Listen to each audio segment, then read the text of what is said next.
Glenn Kidston was my uncle, a long-lost relative who I never met.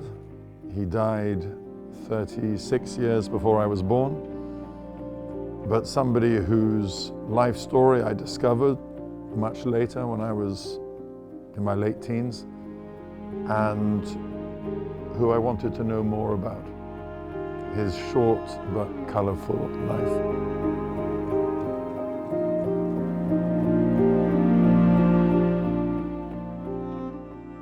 After the war, I guess like a lot of people of that generation who'd lived through what later became known as the Great War, looked for thrills on land, on water, and in the air. So he took up motorcycle racing, car racing, stopped that when he got married at St. Margaret's Church in Westminster.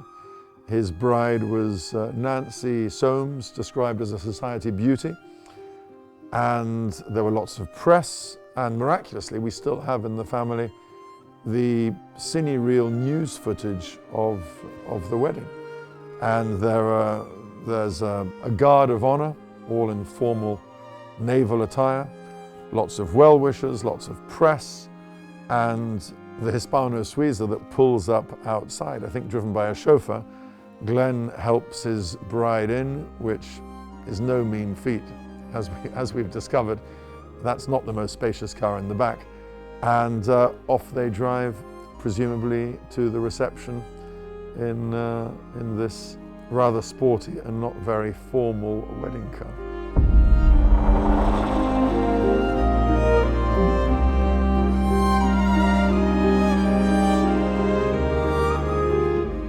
What are you going to do? You're 25, 24, 25 years old, you receive a car like that. You're going to find out how fast it goes. So he took it to Brooklands, where he'd already raced with the Bugatti amongst others. And I think it was the Autocar that reported on his cars at the time, said that he had lapped Brooklands at an average of 84 miles an hour from a standing start with the Hispano-Suiza. What this great big Leviathan car must have looked like over the bumpy banked surface of Brooklands, I can only imagine. It would have been a real handful at that speed.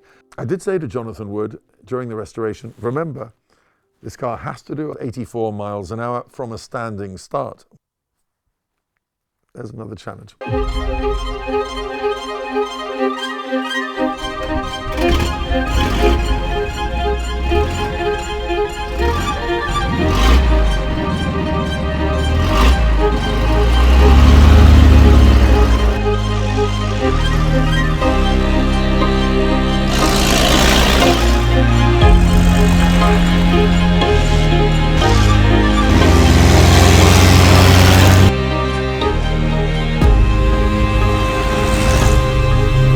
All good films, and probably all good books, I think, have a happy start where the protagonist is serene, followed by some great challenge that they're confronted with, ending almost like a Greek tragedy in some kind of cathartic moment where there's a triumph over adversity and one hopes that they live happily ever after.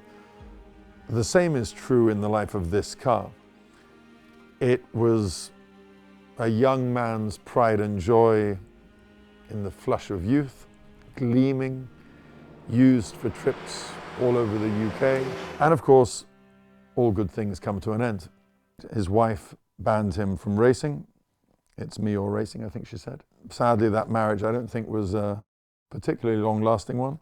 And when he and his wife separated, he took up racing again for the Bentley team.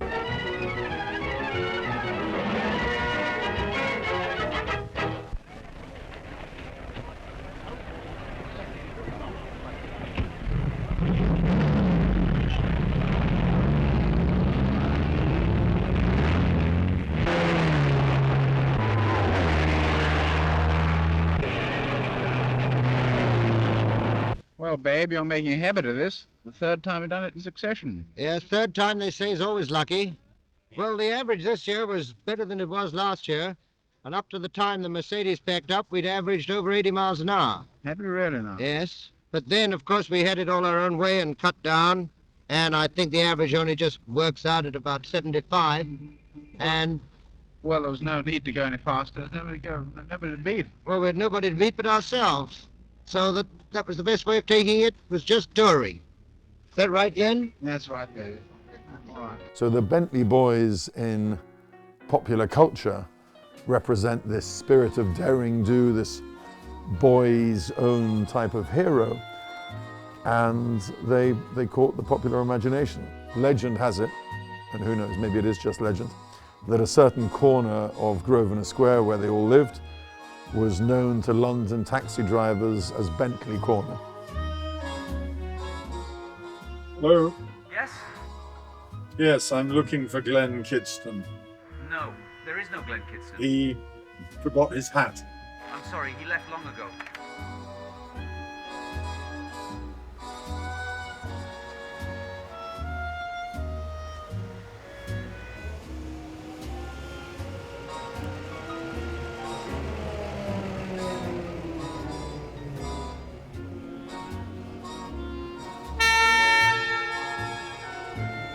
Glenn ordered a new Bentley, again a one-off at the end of 1929. He got it in 1930. I think he managed to crash it within the first few weeks of ownership. And then he bought a fancy aircraft in America, having only relatively recently taken up flying, a couple of years before, a Lockheed Vega, the model of it behind me. And he flew that, first of all, from England to Paris to set that record, and soon afterwards from England to South Africa, set a new record. I left London on the 31st of March and arrived in Cairo on the second day. We got to Kisumu in 3.5 days. Present air mail takes, I think, 9 days to Kisumu. Assuming I get to Cape Town tonight, the elapsed time between London and Cape Town will be 7.5 days. Then went exploring inland, and most airfields were too small for that plane. So he borrowed a lighter aircraft, and with his co-pilot, sadly his 9 lives ran out when they were caught in a sandstorm in the Drakensberg Mountains on the 5th of May 1931. The wing fell off and their plane fell to the ground and they were both killed.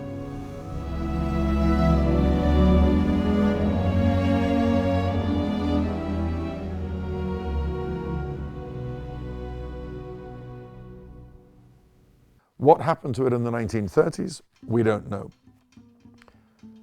After the war, it was bought by a colourful fellow, also a Royal Naval officer, Lieutenant Commander as well, called Morin Scott. And he was also known as Monsieur Hispano because of his fondness for Hispano-Suiza cars. Morin Scott stripped off the rear bodywork. Luckily, he didn't modify the chassis or the engine or the gearbox, just the bodywork. Took that off and fitted a boat tail racing body. He raced it with that in early vintage sports car club events in the UK. He's seen usually at the front of the grid in old black and white pictures. Then he took a position as the manager, possibly the owner of a sugar plantation in Jamaica. He took the car with him to Jamaica. Not the most suitable car for Jamaican roads back in the 1950s, and he soon broke the rear axle. So he went to a local motor dealer who kept, I think, alligators on his property as an anti-theft measure, and got a small Austin instead. A visiting New Zealander who was there to install the starting gates at the new Kingston horse racing course saw the Hispano-Suiza, bought it, and took it home when he'd finished his work in Jamaica. He kept Morin Scott's racing body on it for about 20 years. And then he decided to commission something locally, perhaps a bit more practical, with a top, with rear seats. And so he had it turned into what you'd call a drop head coupe, yellow with black wings. And that was the form in which I first saw the car. My history with this car goes back to the early 1990s, and my dad remembered that car because he'd been taken out from school by Glenn in the car, and driving through Great Windsor Park, they'd been overtaken and supposedly cut up by a small MG, and Glenn had obviously taken offense to this and rammed the other guy off the road. And I think a photograph that I have of the Hispano Suiza crashed, or at least with the front end well stoved in, is probably a result of that accident. So I'm not sure who came out worse after all. But anyway, a very nice guy in the States called Jules Human, who's sadly no longer with us, but he was one of the moving forces at Pebble Beach at the Concours, was the Hispano Suiza guru. And I wrote to him, it was probably a fax in those days, certainly wasn't an email, and I said, do you know, here's a picture, do you know what's happened to this car? It was once owned by my uncle. And very kindly, he wrote back, and he said to me, it was last heard of with this man in New Zealand. I had no idea how it would have ended up in New Zealand, but I wrote to the guy, Mark Jennings, and he very kindly replied. And I was a junior tea-making assistant in an auction department of a classic car dealership in London. And we basically corresponded. And I sent him some old pictures that I had from family albums and some other information. Extremely receptive, extremely nice. Did I ever have any idea that I would see the car, let alone end up owning it, much less restoring it to how it once was? Not in a million years.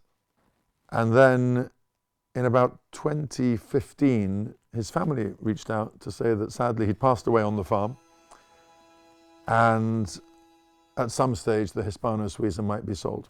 So we agreed upon a deal, and the car went into a shipping container in New Zealand and emerged from that shipping container in England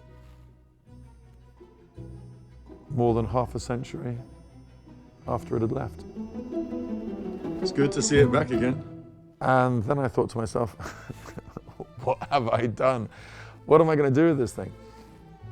Where do you start? And that's how I ended up knocking on the door of Jonathan Wood. We looked and looked and looked for the coach builders' records, but nobody knew if Hooper's coach building records had survived or not. We asked everybody, kept on drawing a blank. COVID came, nothing was accessible. But ironically, one of the archives that we had contacted during COVID had time to do proper research, and guess what? It turned out that they did actually have the Hooper archives in storage on a Cold War airbase in the English countryside. They had taken everything out of deep storage, all beautifully laid out in front of us, white gloves in the reading room. Couldn't have been more helpful. In our own humble way, it was like Howard Carter opening the door to Tutankhamun's tomb. Pages and pages of detailed records. The original records, not photostat copies, the original records in beautiful condition in these leather-bound volumes, yellowed pages, handwritten and typewritten, down to the last detail. Eureka. I could not believe it.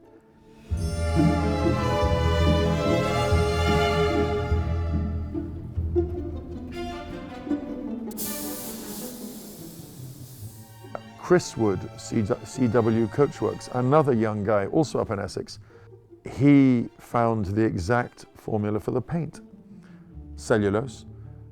Jonathan found a book of 1920s paint samples, the Parsons Motor Paint Book, and we managed to determine what the battleship grey in the Hooper records actually corresponded to, which is not the typical grey that you would imagine.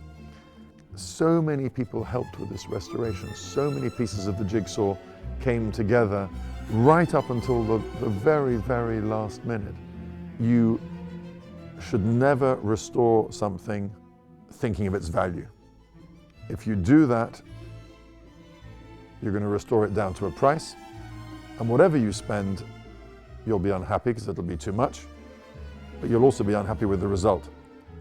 So do the job properly. You'll only do it once, and although you may wince at the cost, at least you'll be happy with the result.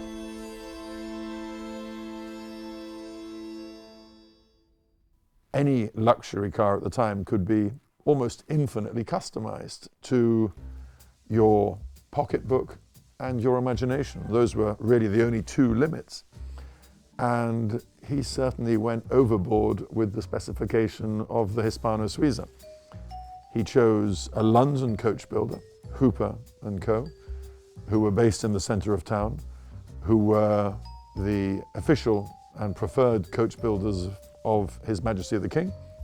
Being a progressive type of person and interested in technology, he threw the kitchen sink at it and ordered almost everything you could possibly think of. In fact, many things that you couldn't think of in a car. A gradient meter, a barometer, not to mention all the usual stopwatches and various other special rev counter, special speedometer, and. Not one, not two, but 4 separate horns.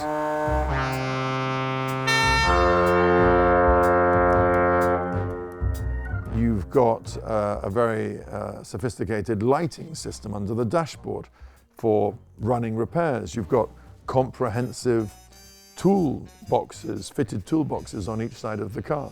You've got a built-in jacking system that you wouldn't see until racing cars of the 1980s, I think. You've got all these accessories for comfort, an Asbury cigarette box, a cigarette lighter, a snuff box, perfume bottles, writing equipment, chronograph.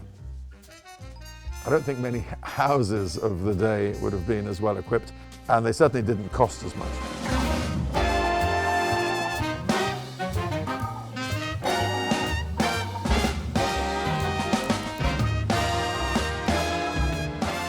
I think we worked out from the build records that this car, chassis and body combined, and you tended to pay the two separately, cost something like £2,940. The price of an average UK house was £400, so this was 5 times the price of an average house. It's probably £2 million in today's money.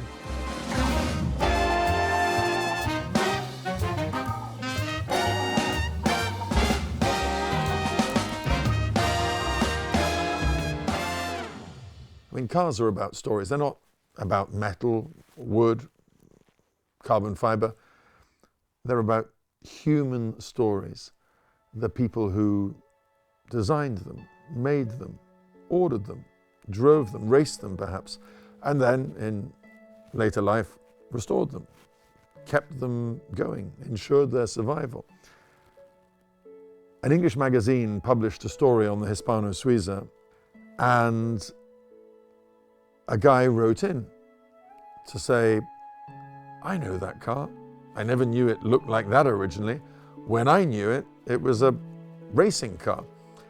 And this man, Peter Jackson, now 93 years old, I think, had seen the Hispano Suiza when he was sitting outside a pub in Chelsea, not far from here, in, I think, 1956.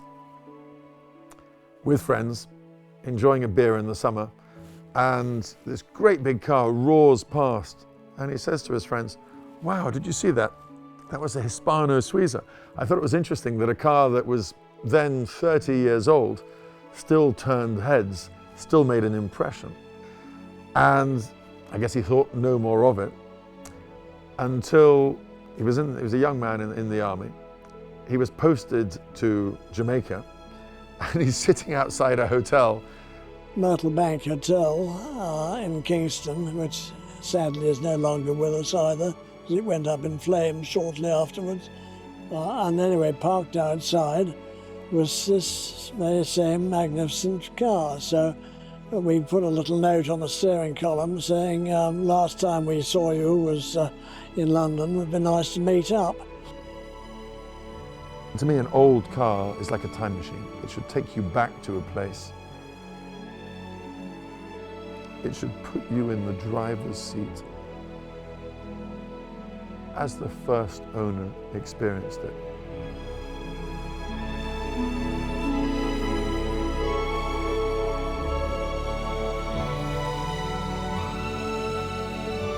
The first time I saw the completed car, yeah, I may have shed a tear. To think that that car had not existed in that guise, in that format, with that look, for 90 years maybe. And after all the blood, sweat and tears that it took to get there, yeah, I hope somebody's looking down and saying, well, they're probably saying stupid boy, but they're probably smiling while saying it, and I hope thinking well done.